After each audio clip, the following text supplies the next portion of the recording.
Hi guys, for today's video, ito nga yung aking mga ganap-ganap ngayong araw na to. Diyos me, maghapon nga tayong naglaba.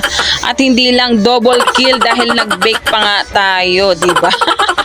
Hindi kasi pwedeng maantala ang ating kikitain ngayong araw dahil sayang naman, o di ba? So buti na nga lang hindi ko nabenta tong manual washing na to kasi tong automatic hindi ako nagagandaan sa laban nito, parang hindi nalilinis. So yan na nga ginagawa ko dito, ko nagpapaikot ng nagsasabon dito sa manual at doon ako sa automatic nagbabanlaw at nagdi-drain. So ayan na nga yung mga nilabhan natin. Ayan, ang dami pang sasampay. Pagkatapos niya habang nakasalang yung mga nilalabhan natin, eto may chikiting.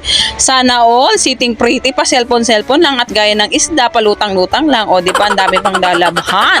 So habang nakasalang nga yan, naisipan ko nga muna na mag-bake at naggawa nga tayo dito ng banana cake kasi sayang nga naman, medyo tanghali pa to at mahabol pa natin na makapag-merienda yung mga pwedeng bumili pa sa atin. O di ba, online lang tayo guys. So dito lang naman ako sa market natin sa ating Deka, sa community. So ito na nga yung banana cake, nakailang piraso din tayong gawa dito at saka akalain mo nakapag-bake pa tayo ulit ngayong araw. Ang dami kasi naghahanap kaya talagang sayang naman din kung kaya pa naman ng time, o di ba? At ayan nga, makatapos ang maghapon nating paglalaba at pagbe-bake, gusto ko naman craving satisfied. Nag-crave nga ako mag-ihaw-ihaw. At bago pa nga yan ay hinanap namin, pumunta kami dito sa may Affordables, FL Affordables. Actually, chocolate store to. Ayan, bumili na nga lang din ako dito ng ilang chocolates na ibibigay namin sa Teacher's Day kasi hindi pa kami nakapagbigay. Ayoko naman magbigay na ng cake at nakailang bigay na rin naman tayo, baka umay na sila sa lasa ng cake natin. Hindi naman, maiba lang. Tsaka bumili na rin kami dito ng mga ilang dilata. May mga dilata rin pala dito guys. Lumipat na nga pala sila ng pwesto. Itong FL Affordable Chocolates. Located sila dati dyan sa may Velasquez Herbosa. Pero lumipat na sila dito sa may Juan Luna. Malapit sa may Ampis. Ayan, yung Dandan Street Juan Luna. Diyan na sila lumipat. So dito sa FL Affordables, marami kayo talagang mabibiling mga imported na chocolates. Yan, mga canned goods. Yan, may corned beef, may Nutella, may Pringles. Napakamura dito guys. Talagang pag chocolate nga na kaya ginagamit ko sa pang-topping sa cakes. Actually sa kanila din ako nabili. Ayan. So punta lang kayo dito. Pwede kayong mag-check sa kanilang Facebook page. Ayan, kay Cici Maria Angeles, yung mga magkapatid sila I think Ayan, si Cici sa FL Affordables. Ayan. So ayan, kumuha nga kami nitong candy. O di ba ang ingay ng katabi ko? Naririnig.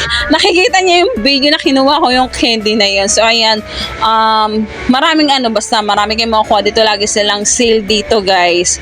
Ayan, may mga chocolate chips na cookies, may mga Malos, may mga imported chocolate din sila ng mga Snickers, Toblerone, Cadbury. Ayan, lahat yan guys. Meron sila dito. Mars, Bounty. Ito mabili ko to, tatlo, 88. Pwede mo siyang i-mix. Pwedeng KitKat, Bounty, tsaka Mars. Ayan, so pwedeng i-mix mo yung na yon. Ang ingay ng katabi ko habang nagre-record guys. Diyos ko, ano ba yan? So ang ginawa ko nga dito, pinagsama-sama isang Bounty, isang KitKat, isang Mars. So kaunti lang, pang lang naman. Ayan, so meron din silang mga pepero. Yung hindi tayo makapag-record ng maayos, may mga chikiting dito sa paligid ko na nag-iinga. So ito yung recess nila, mura lang to. I think nasa 3 for 100. Ayan, 108, 3 pieces na siya guys. Then marami silang sale dito. Itong Crunch 2 for 39. Yan, mga ganyan. Then itong mga Cadbury's. Ayan. So marami kayong mapagpipilian ditong Malteser. Ayan. So nauuso yung mga gantong chocolate store, no? Yung meron na silang mga shop outside. Kasi di ba kadalasan sa mga supermarket or mga mall lang tayo nakakabili ng mga ganito. Pero buti na nga lang at may mga affordable chocolates na around the corner. Kumbaga kung nasaan na sa mga nasa street, na sila. So ayan nga, after nga yan, nagpunta nga kami dito sa Ugbo at nadaanan ko itong Barbie.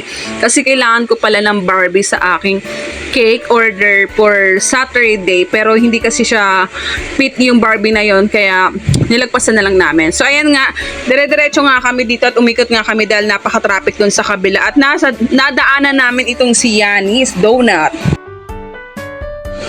Mabuti na nga lang or saktong-sakto yung pagdaan namin kasi konti lang yung bumibili. So nakikita nyo naman trending tong si Yanis Mini Donut, yung kanilang main branch doon sa may Pacheco. So talagang pinipilahan tong mini donut nila eh. So na curious lang ako, actually first time kong itatry tong kanilang mini donut na nagkakahalaga ng 165 pesos yung kanilang party package kung tawagin na 20 pieces. So mamimili ka doon ng toppings mo. Actually, yung chocolate nila white and white and white chocolate and chocolates. Yung kanilang pagpipilian, may kasama na siya doon na dalawang dip.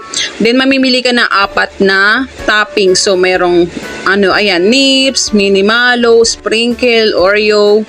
Marami, mamimili kayo, may Rice Krispies, merong Milo. Ayan. So for 165 pesos, napag-isip ko nga na parang feeling ko kaya ko naman din tong gawin. Kasi yung mga ganyang toppings na yan, alam nyo naman, Divisoria. May mga supplier tayo na pwedeng mapagkuhanan yan. So, yun lang talaga kagandahan dito. Overloaded lang talaga yung kanilang donut. So, ito nga yung in-order ko. Ang toppings nito is Milo, Oreo, Rice Krispies, tsaka yung nips. Kasi may malos naman ako sa bahay. Kaya, hindi na ako nagpalagay ng mini malo. So, after nga yan, dire-diretso lang. At naghanap na rin kami ng uulamin. So, ito yung napagdiskitahan ko talagang pinag-crave ko ngayong gabi. Itong ihaw-ihaw. So, diba?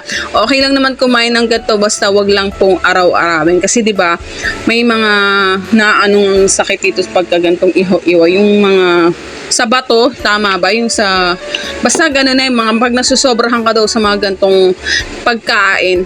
Ayun lang. So, sinatisfy ko lang talaga yung craving ko for today.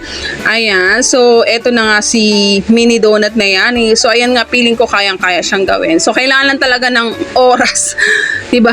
Kasi sa maghapon natin talaga nauubusan talaga tayo ng oras bilang nanay. So, ayan nga, hindi lang naman ito yung ginawa ko. So, eto na nga, meron ng bulinggit na nag-e-enjoy sa kanyang mini donut at ito si Kuya. Shout out Kuya. At ito nga ang aking bunso, diba? So, feeling ko talagang kayang-kaya. So, order na ako ng donut maker sa Shopee or Lazada. So, meron nga palang umorder din pala ng bento cake. Shout out Sisi Sab. Thank you for supporting every now and then. So, ayan ang ating Big Mac at tsaka banana cake. So, yun lang for today's video, guys. Thank you for watching. Diba? Super halukay ng chocolate ng batang. So, yun lang. Bye-bye!